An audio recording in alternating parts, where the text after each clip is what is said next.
Assalamualaikum warahmatullahi wabarakatuh. Waalaikumsalam warahmatullahi wabarakatuh. Alhamdulillah, wassalatu wassalamu ala man la nabiyya ba'dah, wa ala alihi wa sahbihi wa man tabi'ahu ila yaumil qiyamah, amma ba'du. Faya ibadallah, usi nafsiyakum bitaqwallahi faqad fazal muttaqun. Kama qala Allah Ta'ala fil Qur'an, a'udzu billahi minasy syaithanir rajim. Bismillahirrahmanirrahim. Ya ayyuhalladzina amanu taqullaha haqqa tuqatih wa la tamutunna illa wa antum muslimun. Ayat.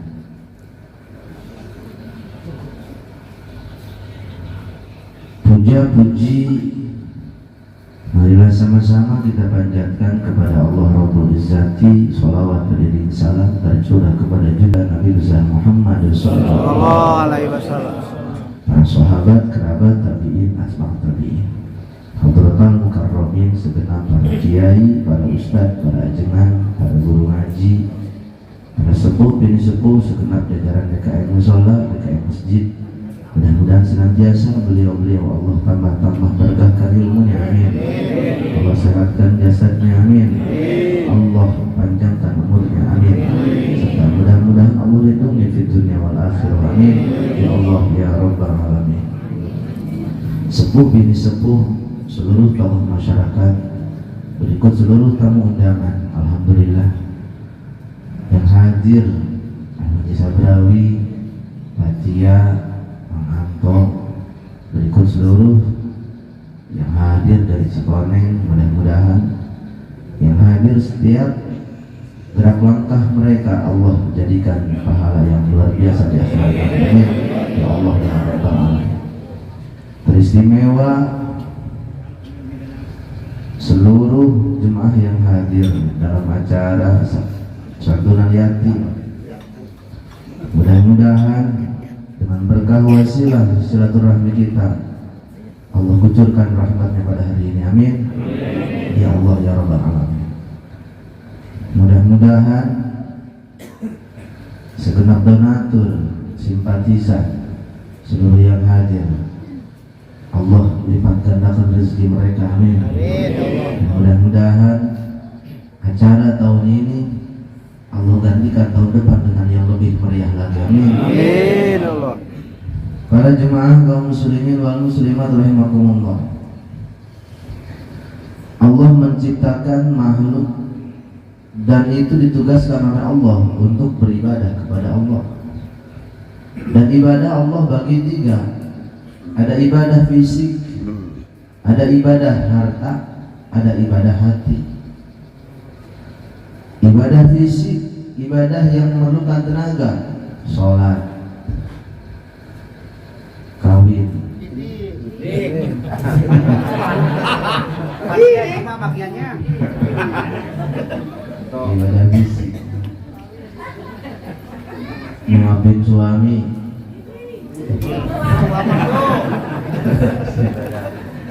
kan atuh cewek memang kayak gitu, ngurusin laki. Kalau lakinya pegel urutin, kalau lakinya gerah urusin, kalau lakinya gatal urutin, kalau kehujanan kayungin, kalau kedinginan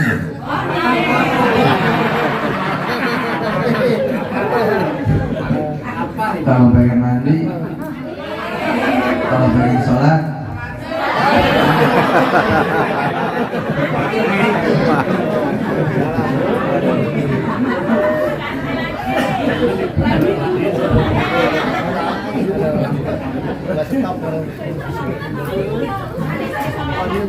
itu ibadah fisik. Dan setiap ibadah yang kita lakukan pasti Allah balas dengan balasan yang berlipat ganda. Amin ya Allah ya Rabbal. Jangan pernah ngerasa ketika kita berbakti kepada suami tidak Allah kasih pahala. itu pahalanya luar biasa loh Bu. Bayangin aja Bu, kita nyediain kopi nih buat suami pengen ngopi, kita seduhin 1 tetes kopi yang diminum oleh mereka suami kita, 10 kebaikan Allah ganti, 10 dosa Allah angkat. Masya Allah. Itu baru air kopi 1 tetes.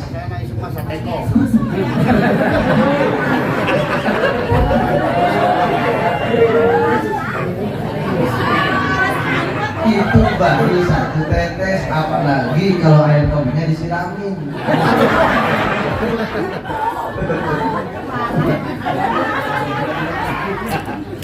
Gede loh pahalanya, Masya Allah. Itu ibadah fisik. Puasa ibadah fisik, sholat ibadah fisik, haji pun ibadah fisik. Dan yang kedua adalah ibadah hati, ibadah yang dilakukan oleh hati kita.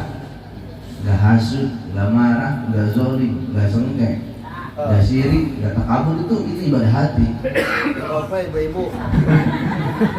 Nih sama laki senang terhadap apa yang suami kita kasih, walaupun tanpa kata-kata, itu merupakan pahala yang gede bagi seorang wanita.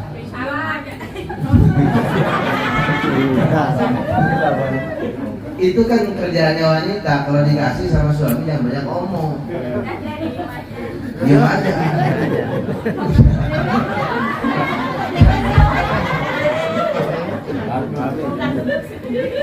Itu kalau dikasih suami jangan banyak ngomong, apalagi ibu-ibu. Kan ibu-ibu kalau ngaji, ibu-ibu kalau ngaji beda sama laki-laki. Merumpi. Kalau laki-laki mah ngaji sama nudutan. Kalau ibu nggak pada ngantuk karena mereka mah merumpi. Ketika seorang wanita berprasangka baik terhadap suami mereka, laki datang kemanapun, datang jam berapapun, kita husnuzon. Pulang jam 1:30 nih, laki kita husnuzon. Saya aja nih dari alam kubur mungkin.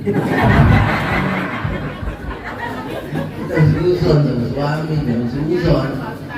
Kasihan loh suami yang ngurusin rumah suami, yang mikirin genteng bocor suami, yang beli gas suami, yang mikirin beras suami, yang bayarin listrik suami, bayarin anak sekolah suami. Makanya suami itu ngurusin istri. Makanya suami itu biasanya jarang ngomong, banyak mikir. Mereka mah banyak mikir, jarang ngomong. Kalau istri banyak ngomong, kagak mikir. Oh,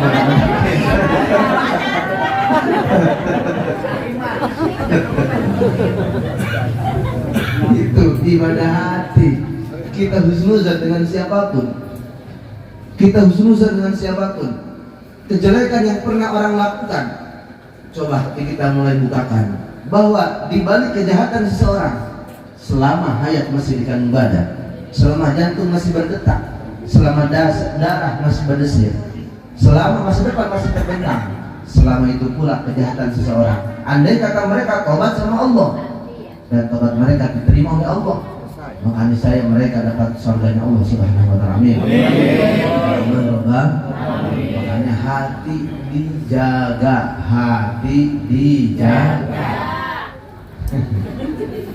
Sama qala lagi, jagalah hati itu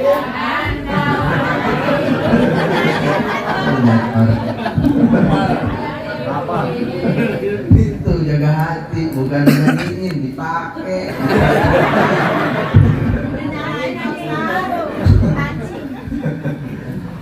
Jaga hati kita dengan siapapun, berhusnuzon. Andai kata warga sini, warga apa yang namanya? Baru. Desa? Baru. Kecamatan? Kabupaten? Provinsi? Negara?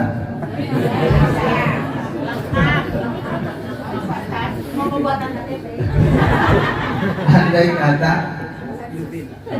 ibu-ibu lihat nih, orang sini lagi pada nongkrong, berumpi di pos ronda, lagi pada main gaplek. Itu jangan kita main ngejat mereka di neraka, belum tentu loh Bu. Belum tentu mereka yang sekarang ahli maksiat mereka dapat nerakanya Allah. Belum tentu mereka yang sekarang bergelimang dalam maksiat mereka terjerumus dalam nerakanya Allah. Belum tentu mereka yang sekarang masih dalam maksiat mereka masuk dalam nerakanya Allah Subhanahu wa ta'ala. Ketika di kampung sini lihat pemuda daripada nongkrong, bukannya dihukumin tapi diarahin. Betul. Jangan dihukumin, mereka masih punya masa depan. Lihat orang lagi main gaple, kita rajin ke masjid, coba kali-kali kita ajakin mereka. Caranya gimana? Ganti sarung yang kita pakai dengan celana yang biasa mereka pakai. Buka sarung kita, pakai celana sobek-sobek. Bajunya ganti, yang tadinya koko pakai merek belakangnya, Skulptura. Metallica. Pecinya ganti dengan topi biar mereka enggak kagok. Masuk kita ke pos ronda, belajar gaple, betul? Belajar gaple, biar mereka enggak malu, belajar ngocok, belajar nyatet segala macam. Hikmahnya, mudah-mudahan yang rajin gaple jadi rajin sholat. Amin. Ya Bang, yang rajin sholat jadi rajin gaple. Akhirnya tukar.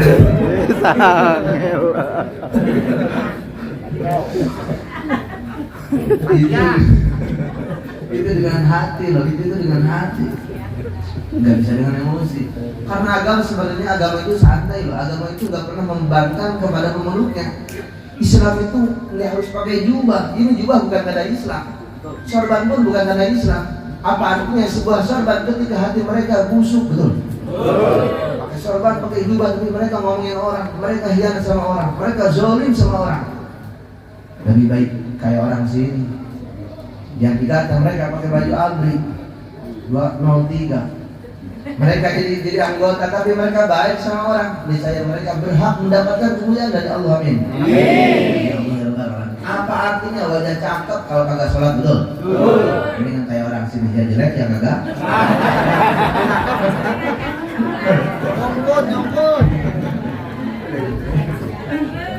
Itu ibadah hati. Yang terakhir ibadah harta. Dengan harta kita beribadah. Ketika masih kecil, ketika kita kecil, begitu lahir, ketika lahirnya anak laki-laki, kita disedekahin. Namanya akikah. Anak laki motong kambing 2.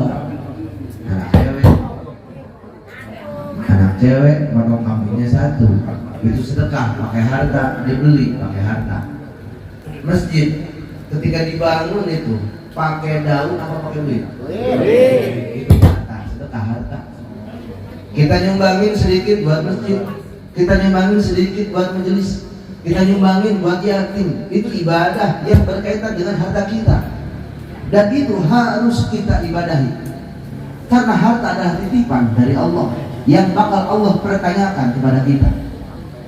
Ketika tetangga kita masih ada yang di bawah kemiskinan, bagi mereka yang mampu dianjurkan dan diwajibkan untuk senantiasa berbagi kepada siapapun, apalagi ada anak yatim. Salah satu di antara yang Rasul banggakan adalah yatim. Kenapa demikian? Karena Rasul terlahir sebagai yatim. Rasul terlahir sebagai yatim. Maka siapapun yang menyakiti yatim, bagikan kita menyakiti baginda Rasulullah SAW. Dan ketika kita membahagiakan mereka, bagikan kita membahagiakan baginda Rasulullah SAW. Maka saya yakin yang hadir malam hari ini, kita membuat acara senang yatim, saya yakin semua yang hadir jadi ahli surga Allah. Amin. Ya Allah ya Rabbah, semuanya masuk surga. Amin. Semuanya masuk surga. Amin. Semuanya masuk surga. Amin. Amin. Begitu masuk masih sepi, balik lagi ke neraka.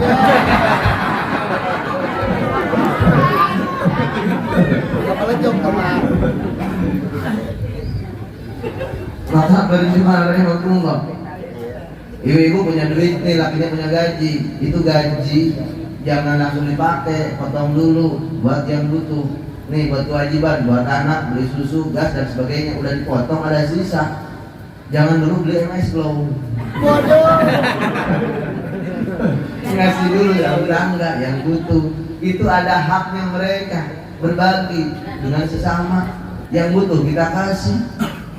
Cak bahasa Sunda nama tutulung kalau butuh, kata kalau susah, membantu kepada sesama siapapun yang membutuhkan, kita bareng-bareng.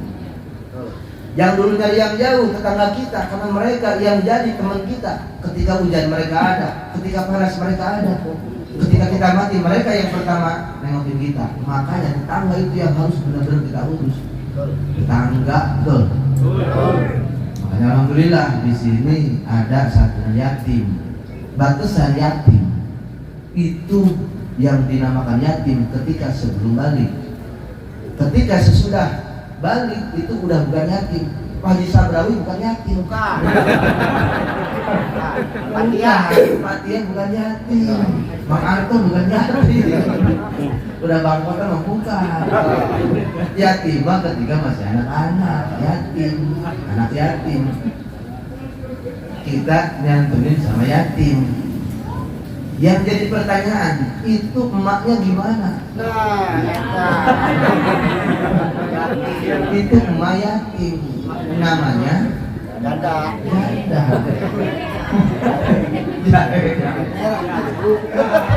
Janda hehah itu. Bang Mawi. Ya, itu paketannya loh. Janda tua sama anak yatim. Janda nyari yang paling tua, yatim nyari yang paling muda. Ini kebalikan. Jandanya nyari yang muda, yatimnya nyari yang tua. Itu enggak tepat sasaran. Nyari janda yang paling tua. Cari sama kita biar gak ada fitnah.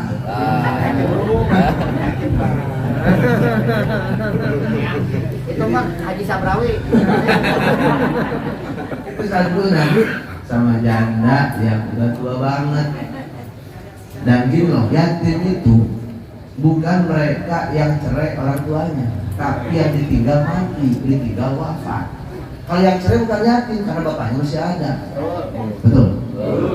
Jadi kalau yatim itu yang ketika orang tua mereka bapaknya meninggal, maka anaknya dihukum yatim. Dan ketika seorang wanita bertahan dengan jandanya mereka dan mereka mendidik anak mereka ngurus anak mereka nyampe anak-anaknya kawin lagi, maka surga menanti bagi mereka ibu-ibu. Alhamdulillah. Itu kalau kuat. Kuat Pak Kiamat. Itu kalau kuat.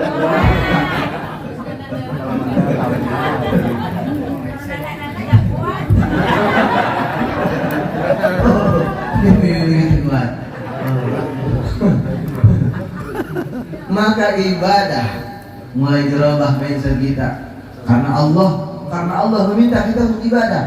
Dan ketika kita dilahirkan dalam dunia, Allah takdir kita untuk ibadah kepada Allah, baik ibadah fisik, kurang sholat terus dan baik sholat, tapi hatinya dibersihin, hatinya dibersihkan. Sana-sana itu harta dibersihkan. Ketika harta kita menyampaikan nisab dan bertemu dengan haul, zakatlah harta kita dan usaha kita tidak zakatin. Ada haknya untuk bangunan kita sedekahin, ada haknya untuk yatim kita sedekahin. Bagi mereka yang mampu, dan Allah pun tidak pernah meminta kepada mereka yang tidak mampu. Dan sedekah terhebat kepada istri kita mah. Istri kita bukan tetangga. Istri yang di rumah itu sedekah paling hebat. Punya duit, ajakin istri jalan-jalan ke Parung, banyak nonton. Giling-gilingin apa? Itu sedekah paling hebat buat istri. Sedekah anak apa majikan, sedekah anak udang, kita sedekah udang. Yang kedua sama ibu. Ketika ibu kita mampu untuk membiayai dirinya sendiri, maka sedekah buat istri. Ketika ibu tidak mampu, maka derajat istri sama ibu sama. Tapi istri yang hebat, ketika mertua istrinya nggak dibeliin, ibu-ibu itu peka. Kalau kita dibeliin baju sama suami, ibu beliin sendiri buat mertua. Beliin buat mertua.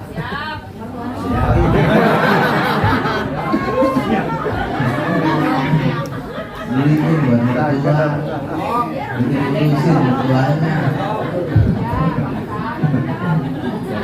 Mudah-mudahan yang berkaya ini mertuanya yang pada galak pada baik, amin. Mudah-mudahan mudah-mudahan dengan berkah yatim, mertua yang galak, kontrakannya dikasih nanti.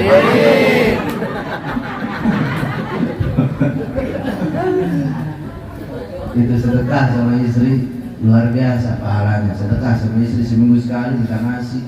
Makanya ada hak nafkah buat istri, kewajiban. Bagi yang mampu itu sehari 2 mud kurang lebih. Bagi kelas pertengahan 1,5 mud. Ya kalau kita begini loh Bang, Mang, kalau istrinya doyan makan itu kewajiban suami ngikutin keinginan istri. Ya. Andai kata istri kita sehari semalam makannya 3 bakul, itu harus beli.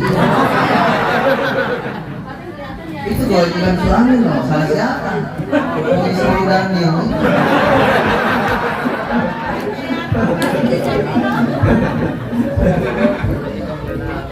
Itu kewajiban suami.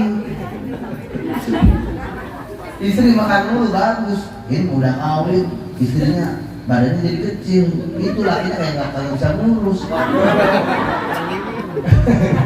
Kalau habis nikah nih istrinya tambah gede, itu cakep Bang. Berarti istrinya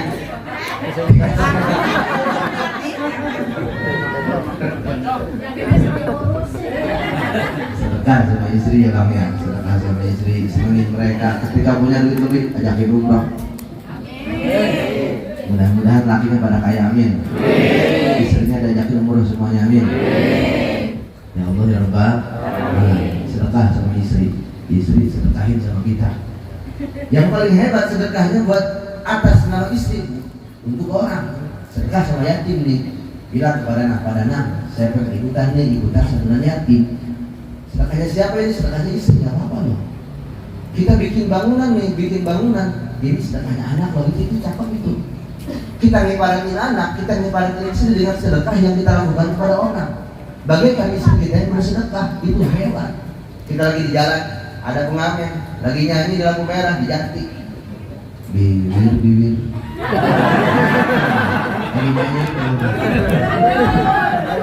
Kita sedekah nih, Bang, nih saya sedekah nih 2.000 sedekahnya istri, diniatin dalam hati, maka sedekah yang kita lakukan sampai untuk istri kita. Terus ketika kita sedekahin, ketika sedekahin niat sama Allah, ya Allah, dengan sedekah yang saya sedekahkan, saya minta istri saya lembutkan hatinya. Itu salah satu untuk menaklukkan istri. Sedekahin istri kita ketika mereka tidak tahu, sedekahin sama siapapun, diniatin untuk ngelembutin hati istri kita. Kalau istrinya cerewet, insya Allah orang semua kagak.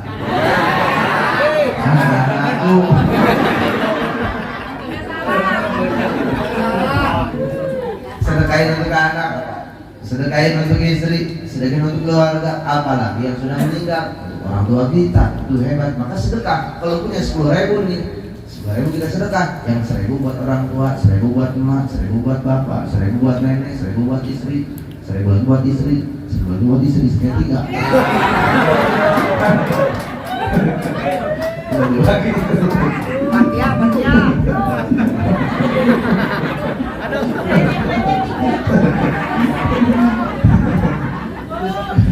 Sedekahin istri kita. Yang kedua, kalau istrinya banyak omong, cerewet, galak sama suami, dianjurkan untuk laki-laki jangan ikut berantem sama istri, karena istri itu kagak ada kalahnya sama suami, pasti mereka yang menang mulu mah. Yang betul-betul curhat itu kalau sama istri jangan banyak ngomong, udah mendingan diem, mendingan ngalah. Kan cewek kalau di jalan juga, kalau di jalan dia cewek pakai motor, dia makan tegenser, bawa motornya di tengah, ibu-ibu bawa motor bukan di pinggir, di tengah loh. Di tengah, di klakson bukannya minggir, cuma liatin di belakang, pakiu katanya.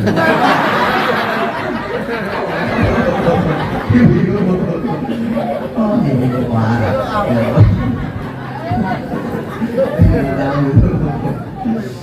Makanya mah, kalau ribut sama ibu-ibu mendingan diem, udah biar keluar rumah, kawin lagi.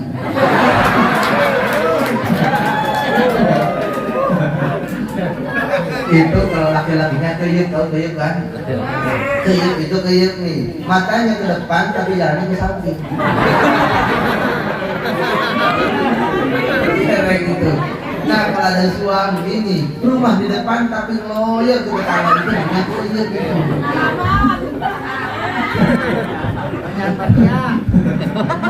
Ada di sini orang yang aneh.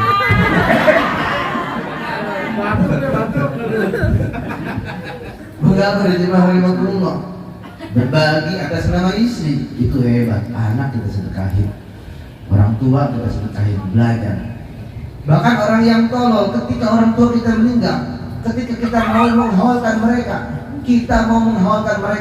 10 anak, mereka masih ribut urusan siapa yang menyumbang air, siapa yang nyumbang daging, siapa yang nyumbang buah-buahan.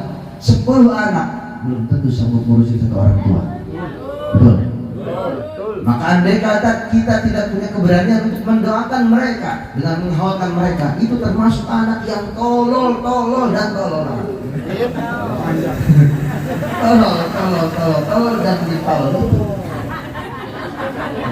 Setahun sekali loh kita menghaulkan mereka, sedang berbagi atas nama orang tua kita, sedekah ke tetangga atas nama orang tua, dan yang kita bacakan nyampe kepada mereka, yang kita bacakan Al-Quran, yang kita bacakan sholawat.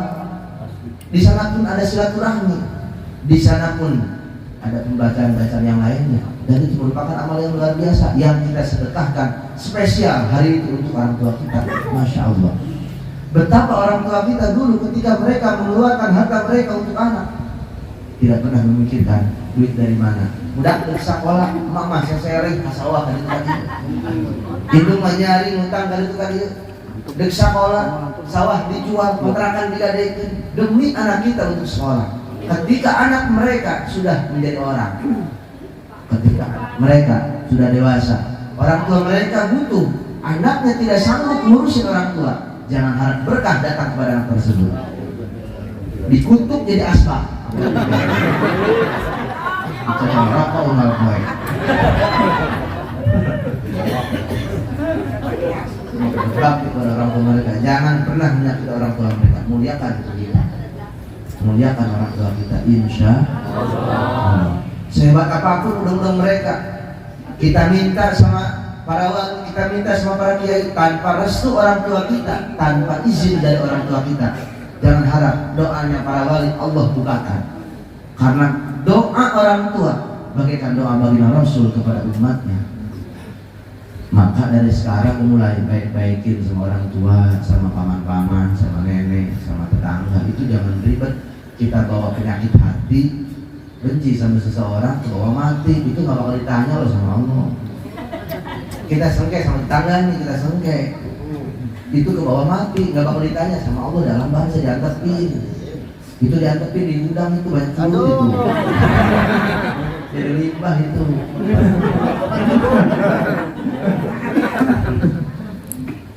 Gak dikata sholatnya jumpalitan 100 rakaat, tapi kita kagak baik sama orang tua, itu kagak ada artinya bang.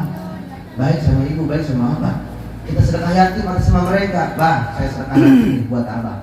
Bang, mak, saya sedekah yatimnya atas nama emak, sedekah buat yatim. Masjid, saya sedekah nih buat emak. Masjid, saya sedekah buat abah. Ketika masjid tersebut Allah jadikan kendaraan di akhirat, bahkan wakilah masjid yang pernah kita sumbang, majelis taklim yang pernah kita sumbang, anak yatim yang pernah kita sumbang, ketika mereka mati masih kecil, itu di Siratal Mustaqim Allah jadikan kendaraan bagi kita. Dan itu masjid, dan itu pondok, dan itu majelis. Bahkan yang siapapun donatur yang dulu pernah memberi kepada masjid tersebut, majelis tersebut, masjid, woi, saha baheula pernah mere pasir sasa. Haji Sabrawi. Haji Sabrawi naik karena dia. Patia, oh saya pernah di Aqua 11. Cek masjid naik, Patia naik dia juga ngebem. Cari kain deh mah. Jatuh dia mah. Mesinnya dikit sih gak ilas juga. Ya. sedekah atas nama orang tua kita, dan itu daftarannya pasti orang tua. Kata orang tua, hei Mang Haji Anu, ini ada sedekah loh dari anak. Pas lihat, malaikat, saya nggak merasa ini sedekah saya, ini sedekah anak saya. Malaikat, ini udah atas nama bapak, ini udah bapak masuk. Saya nggak mau malaikat, saya pengen anak saya yang ikut. Kata malaikat, nggak bisa, ini atas nama bapak, saya nggak mau. Lebih baik di neraka daripada anak yang sedekah masuk ke neraka. Bapak yang kita sedekahin itu jadi syafaat di akhirat, amin. Mereka jadi saksi atas kebaikan yang pernah kita lakukan. Apalagi buat yatim yang pahalanya itu Allah lipat gandakan tanpa ada bilangan, yang orang tahu berapa bilangan pahala sedekah yang kita sedekahkan kepada yatim. Dan ada satu golongan yang bisa ngebandingin ketika kita sedekah sama yatim, ketika sedekah sama orang yang mencari ilmu. Sedekah ke santri, nuker mondok, mang santri sedekah hargut. Orang sedekah ke pengajian ini sedekah makanan. Itu sama sedekah sama yatim loh, itu gede pahalanya. Kayak santri lewat sedekahan kurang. Mang santri, ayo ngaji, isdar rancang. Macam, yang tante yang nyokot kepada, amat mati.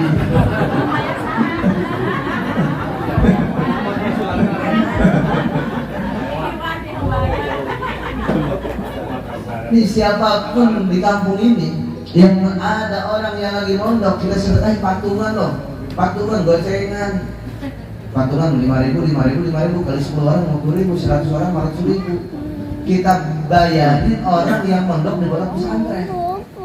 Kita bayarin itu jadi keluarga kita entar. Ketika mereka balik lagi ke kampung dan mereka mengamalkan ilmu mereka, pasti mereka merasa yang mereka amalkan untuk orang tua mereka. Karena semua yang pernah ngasih pasti dianggap sebagai orang tua. Maka itu yang kewajiban itu kan dua, kata Imam Ghazali. Yang pertama, kita harus mendidik seorang dokter. Di kampung harus mendidik seorang dokter. Yang kedua, harus mendidik seorang alim. Itu kewajiban loh, dokter, untuk mendidik fisik kita biar pada sehat. Entah di kampung kalau ada yang otaknya cakep, itu boleh kita ajarin untuk sekolah kedokteran. Biar ketika mereka pulang jadi dokter ke kampung kita, ngobatin gratis. Karena dibayarin sama kampung tersebut, ngobatin gratis. Yang sakit gigi disuntik, yang sakit kepala disuntik, suntik mati. Gratis, saling menguntungkan, simbiosis mutualisme, hubungan saling menguntungkan. Begitu juga ketika batin kita masih gersang, betul alim di kampung kita, maka kiai kita biayai. Santri ceng berangkat pondok saya yang biayai, biar mereka jadi kiai di kampung kita, dan mereka bisa mengajarkan di kampung kita ilmu-ilmu yang mereka dapatkan di kampung pesantren. Insya Allah fisiknya kita sehat, jasadnya pun kita sehat, batinnya pun kita sehat, amin. Ya Allah ya Rabbal alamin. Para jemaah rahimakumullah, malam hari ini ada santunan yatim yang tadi udah dikasih, udah ya, sakitnya udah. Ntar kita doa bareng-bareng ya, kita doa bareng, yang doainnya kita bareng-bareng nih. Ntar yatimnya yang aminin. Doa yatim tembus 7 aras. Doa yatim tembus 7 aras. Saya harap mintanya urusan akhirat. Misalkan gini, ya Allah, minta harta banyak untuk akhirat kita. Ya Allah, saya minta tanah yang luas untuk akhirat saya. Apapun urusan dunia disambungkan dengan kebutuhan akhirat. Kita sama-sama berdoa, kita sama-sama berzikir, mudah-mudahan apa yang kita doakan Allah ijabah malam hari ini, amin.